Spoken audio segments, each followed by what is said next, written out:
Hello, it's me. Welcome to another video. So, I'm gonna try to not make this a very long one, but I'm gonna show you 20 albums. So, I'll try to make that quick. Uh, I was just kind of thinking about like underrated albums, and I think everybody has their own set of underrated albums because what may be like a masterpiece to you is a piece of crap to somebody else. So these are, in my opinion, highly underrated albums, and 20 albums that I feel that I own in my collection.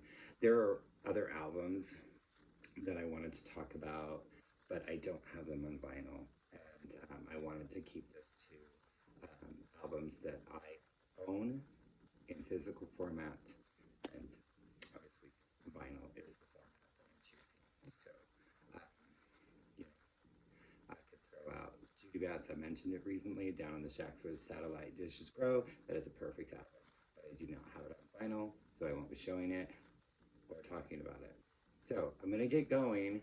Um, to me, these are 20 albums that are as close to perfection as I can think of.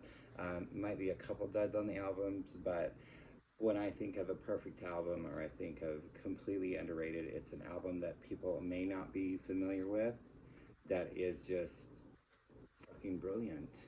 And I don't know why more people don't talk about it. These are also albums that I feel that I very rarely see anybody mention them. Maybe I'm watching the wrong channels, but jazz. You want to see people talking about jazz or Led Zeppelin? Yeah, I see that all the time. Not that that's bad, but we're 2 minutes in. I haven't showed you an album yet.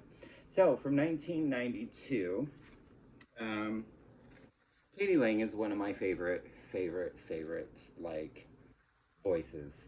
I think her voice is close to perfection. I'm probably going to be saying that a lot. And this is ingenue, I believe is what this word is. I've been calling it ingenue for I don't know how many years. And then I was looking at it and I go, I bet you that word is ingenue. I could still be wrong, but I think that's closer to ingenue as I called it for many, many years. This is the 25th anniversary edition of this album, and it does have her MTV Unplugged as a bonus disc. This, I can't think of one song off this record. It starts with Save Me. Miss Chatelaine is just brilliance. Wash Me Clean. Gorgeous.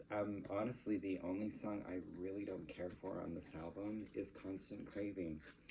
I think it just got too popular for me, and that happens to me.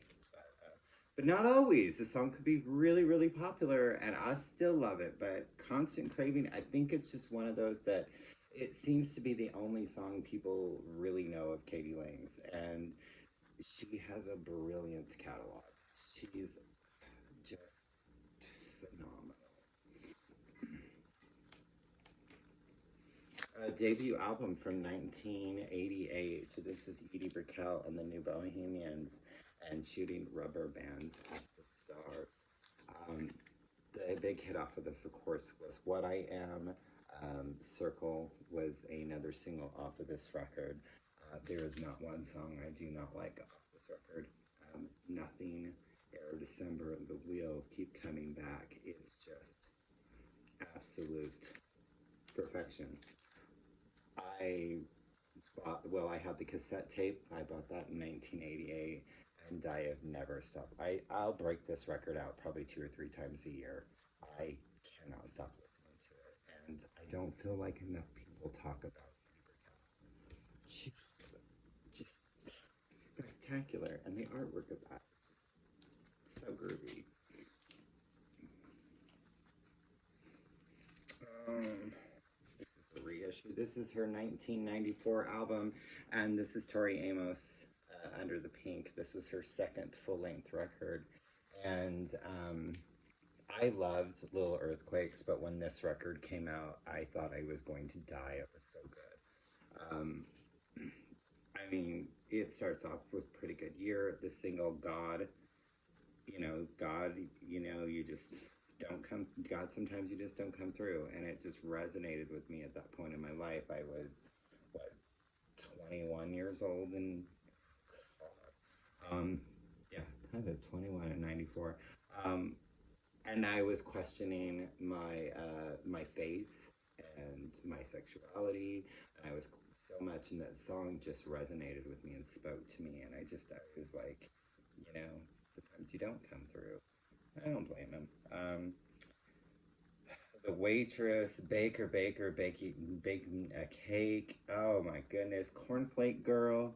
Never was a cornflake girl. Space Dog, I absolutely adore Past the Mission, and Trent Reznor does the backing vocals on it. So it's just phenomenal. I feel like all of their albums are perfect, but that's not the truth. But I was thinking about it, and this is another one they have albums that I feel are perfect in a sense or completely underrated, but there's tracks on it that I don't like a lot of them, or they're a little too bizarre or whatever. But this particular album, this is their 1998 album. I've talked about this one before, The Beautiful South Quench. Um, Again, I mean, How Long a Tear Take to Dry, The Lower the Sea, Bitcoin, Dumb, one of my favorite TBS songs ever. Perfect 10, Window Shoppings for Blinds, and Your Father and I just, there is not one song I do not like off of this record. I've never seen anybody talk about this band. They only had 2 records. Second one, not as good. I can't tell you anything about the band except there's male vocalist and a female vocalist. I should look up what their names are. I don't know. I just know I love this record. And this is Little Green Car's debut, Absolute Zero. And I believe they're an Irish band. I could be completely wrong on that. It's just also this cover art is just spectacular. And I feel like this kind of is what you feel when you like, she's sad and scared, and those are the feelings that you have during this record. It opens up with a song called Harper Lee. My Love Took Me Down to the River to Silence Me. That song just, Please, The Kitchen Floor, Goodbye Blue Monday, the John Wayne. I mean, this is just brilliant. And this is from 2013. This is Little Green Car's debut album, Absolute Zero. Have not heard it. You definitely need to check it out. This album has been a part of my life since 1990. I liked the name of the band and ordered the CD off of Columbia House or BMG or something like that, and ended up loving this record. And it's another one like the Edie Brickell that I break out 2, 3, 4 times a year. This is the Darling Buds. This is their sophomore album. This is Crawdaddy. This is my favorite out of their catalog. I believe they only have 3 records. And a lot of people don't know the Darling Buds, and they're fucking awesome-tastic.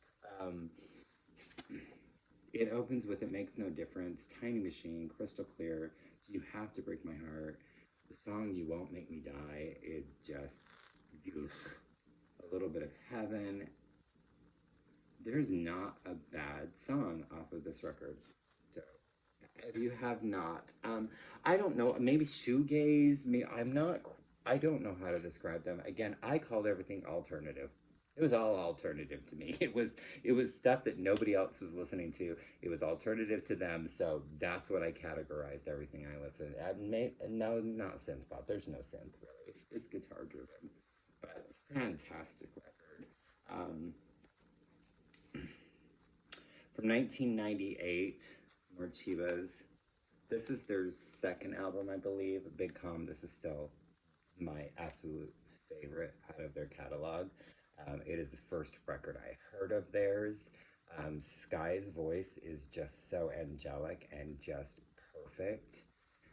And I remember my friend Christy and I went to this guy's house, and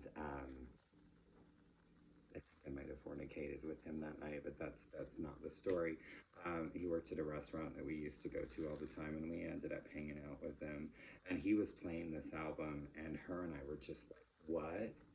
Who is this? What is this?" And we immediately, great thing about when I first moved to Seattle, the hotel that I worked at directly across the street was a Tower Records, and that was not a good thing, but it was so awesome. So I mean, Christy and I immediately the next day went and found the CD and bought it, and it's another one. I mean, it opens up with the C. You've got holster, part of the process, um, over and over and over and over again. Friction. And I have, so I will clarify that in the last, like, because I've been thinking about doing this for a while, I've listened to all 20 of these records within the last 2 weeks. So, yeah, I was just listening to this one like 2 days ago. And this is, and I forgot. And it's not really what, but it, like, I don't know. It's not what made me think of doing this, but it just kind of sealed the deal, and it was like, oh, I have to absolutely mention this album because they have a lot of great records. I don't feel like their self-titled gets mentioned enough, which is not their first record. It's like their third or fourth, but this is Love and Rockets from 1989. The single off of this was So Alive, but there are so many better songs. That is obviously in 1989 why I bought this album. But it opens up with Jungle Law, No Big Doll, No Big Doll, No Big Deal. The Purest Blue.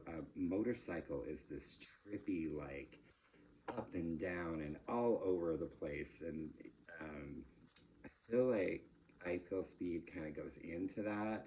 Um, Maybe I feel like they're the same song, but Motorcycle is just, it's all trippy. That whole part from Motorcycle to the Teardrop Collector is just trippy and cool and um, very reminiscent of Bauhaus at times. Obviously, you have members of Bauhaus in here, so that makes sense. But Rock and Roll Babylon and No More, No Words, No More. I mean, it's just fantastic. From 2004, this was their third studio album, I believe. Third or fourth. I had discovered them from their previous album, but then when this record came out, Tegan and Sarah's So Jealous, I could not get enough of this record. The single was Walking with a Ghost, which is not my favorite song off this record. Probably Fix You Up is probably my favorite record, but my favorite song on this record. But, Speak Slow, Take Me Anywhere, I Know, I Know, I Know, Where Does the Good Go, I Won't Be Left. It's just right. And if they could not make it any better this year for Record Store Day, they released Still Jealous, which is reworking of this album. And I didn't think it could get any more brilliant. I did not think that this record could get better. But this is just, I mean, so on this version, Sarah does Tegan's vocals and vice versa. They've slowed things down. They've made them even more emotional than they were before. And this is probably my favorite Record Store Day purchase out of everything that I got. And to listen to them, I actually, the other day, I played So Jealous, and I played this immediately after. And it was like a mind fuck. It was so incredible. The fact that I was listening to the same album, but I wasn't. I mean, this just recently hit my collection, but it's an album I have loved for years. This is their 1980. I believe this was their third full-length album. But I have been getting into 999 so much lately. I definitely want to add more of their catalog to my catalog. And I did pick up some 45s recently, but this is just brilliant. This is that punk pop, post punk, whatever you the hell you want to categorize it at its best. And it has been called their best album, the biggest prize in sports, and it's brilliant. I mean, freaking Hollywood. I love me some Hollywood. It's just so Inside Out, Trouble, Boys in the Gang, Stranger, Boiler. It's just so, so, so. Um, she's crazy. She's gotten even crazier the older she got. That you cannot deny if you've heard this record that this is not pure brilliance. I mean, Mandika was the first song I heard of her, so I actually knew of Sinead before her second record came out and before she covered Prince and got known in the US. She's obviously an Irish artist.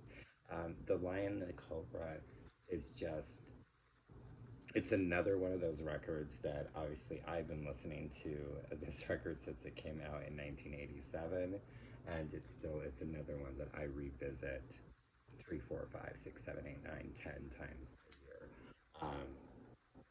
It starts off with Jackie, Jackie left on a cold, dark day, telling me he'd be home. Mandika, Jerusalem, just like you said it would be. That song, it brings you in so many different directions and so much, we're going to the party and then, would you stay? And just like you said it would be. Never Get Old. Troy is another one that just, we should have left the light on. It's kind of a torrid love affair and gone wrong. And you wouldn't have begged me to be there, or we wouldn't be here if you wouldn't have begged me to be there in the first place. I'm having Dr. Pepper. Drinking Before the War. I Want Your Hands on Me, which there is a remix of it that has MC Light, which is freaking awesome, and it was in one of the Freddy Krueger movies. And it ends with Just Call Me Joe. 1999, this is her sophomore album, but her first album strictly under her name. Her first album was under the Beth Hart Band. This is Beth Hart's Screaming for My Supper. And this came out in 1999, and this record changed my life. I needed this record when it came out. I needed Beth Hart when the song LA Song came out. I bought the CD, and then I just played LA Song and I didn't listen to it. It was about a year later that I decided I'm going to listen to this album. I mean, I've played it a couple times, but I haven't really paid attention. So it was about a year after it came out that I actually listened to this record, and I died on like every track. The feelings that she gave me, and her voice and the perfection and her just the way she plays the piano and the way she tells a story and the way she makes you feel. There's not very many artists that can do that, and Beth is just a fucking genius. She's perfection. And I mean, it starts off with just like a whole delicious surprise. The song Skin, just like every single time I hear it, I just have pimples all over my freaking arms. And favorite things, Mama. I just want to show you these. Okay, I'll try not to talk about Rilo Kiley. This is 2004's More Adventurous. This is the first album that I owned by Rilo Kiley. This is the album that started my obsession and love for Jenny Lewis. And I mean, Ripcord is okay, but Blake sings it, so it's my least favorite song. It's my least favorite track on this record. But everything else is brilliant. It's a hit. Does He Love You? Portions for Foxes. A Man, Me, Then Jim, which I really love the version on the vinyl. It's different than the digital or CD release. It has a like extended kind of like horn section at the end of the song.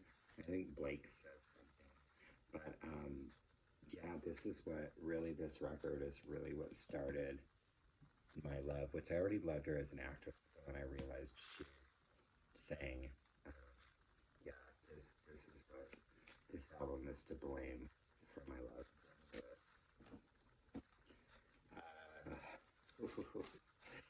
From 2009. I know that this just in the last like 5 or 6 years, it got a fancy 45 RPM double disc thing. This is my 2009 original pressing of Melody Gardot's My One and Only Thrill. And it's just a perfect record. I heard her voice and I was like, okay, I'm yours. I love you. Baby, I'm a fool. Ooh, baby, I'm a fool who thinks it's cool to fall in love. Who Will Comfort Me was the first song I ever heard by her. Your Heart is Black as Night. Get the fuck out. Listen to that song. Listen to Your Heart is Black as Night. And if you want to feel like even like more brilliant, Beth Hart does a cover with Joe Bonamassa, whatever, Joe Bonamassa, that she did the 3 cover albums or with. They cover, I mean, you know you're good when Beth Hart covers you, because she also covered, shit, If I Tell You I Love You, I'm Lying, which is off of her record after this album. So I've seen a few people talking about her recently, but she does not get the love she deserves. Like, pay attention. People still need to get her record that came out last year. I have not gotten that yet. We're about done, kids. From 1997, their final record. We have not heard a peep from Harriet since 1997. What a good, like, way to go, though. Static and Silence, The Sundays. This record is just, I mean, I love all 3 of their albums, but I mean, Summertime, which is a really special song between me and my friend Christy. We had little dances, the sparkle in your eye, and it ends with Monochrome. Me and my sister, and they're listening to, you know, albums on the floor, and Monochrome.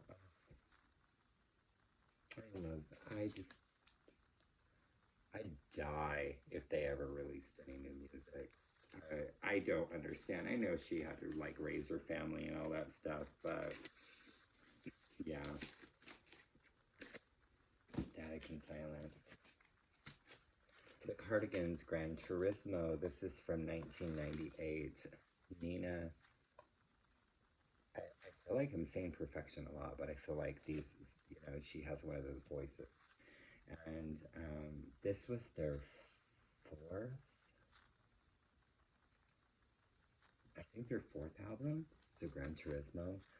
Oh my god, it starts with Paralyze, Erase and Rewind. The single was My Favorite Game. Hanging Around, Higher, Marvel Hill. Oh my god, Junk of the Hearts. Like, this record, I feel like if you own any Cardigans records, like the one after the Long Gone Before Daylight or whatever, with that one's brilliant. But if you are to own a Cardigan records, and not the one before that had Loveful on it, although I can't remember what it's called, although that one's good, Gran Turismo's worth.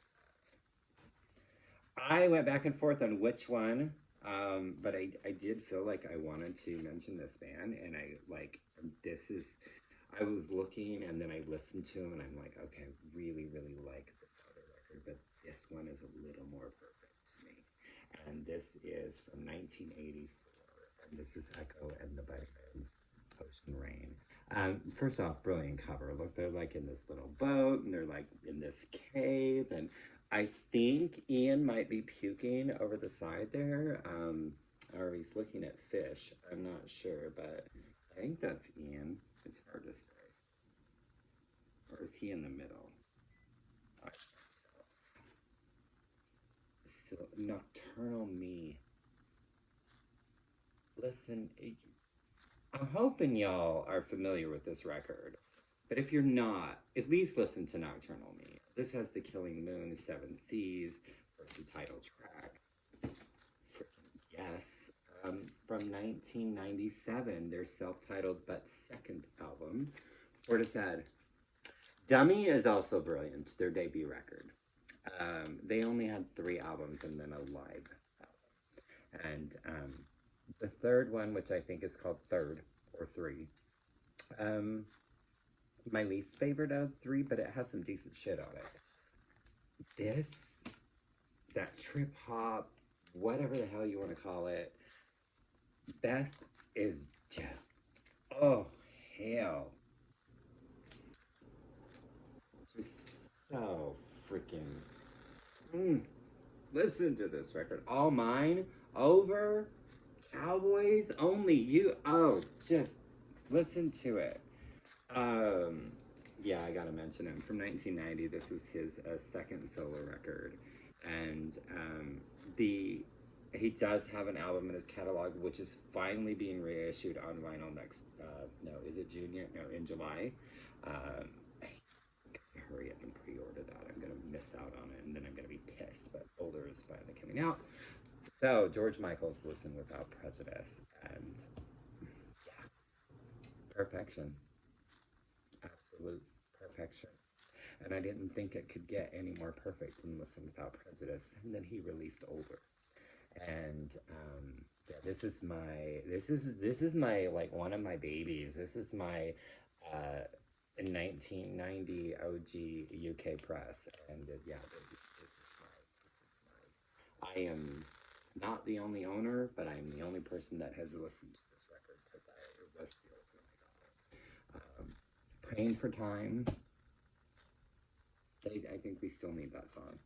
It was so important in 1990, and it's still important. So good, so good. Yeah, they won't. Oh, his cover of Stevie Wonder's "They Won't Go When I Go." Oh, Soul Free, Heal the Pain. He later re-recorded that with Paul McCartney, which I kind of like, but I like this version better. And then we're going to be done now. I've got one left. And again, these were not in any particular order. These are just 20 albums that I felt are underrated. And we're almost at 30 minutes, so I'm going to shut up now, but I'm going to show you the last record. This is from 1999, and this is the Vinyl Me Please reissue. I don't like that they changed the album cover. I really don't like that at all. I liked the original artwork, and this was supposed to. Ooh, they created this whole new album cover. So I'm like, it's freaking dull. It's boring, but I don't care because I have Win the Pawn on vinyl. So there is not one song I don't like on this. And the song Get Gone is my absolute favorite off of this record. You've got Limp, Paper Bag, Fast as You Can, On the Bound. It's just Fiona at her absolute freaking fucking best. So, on that note, 28 minutes, almost 29.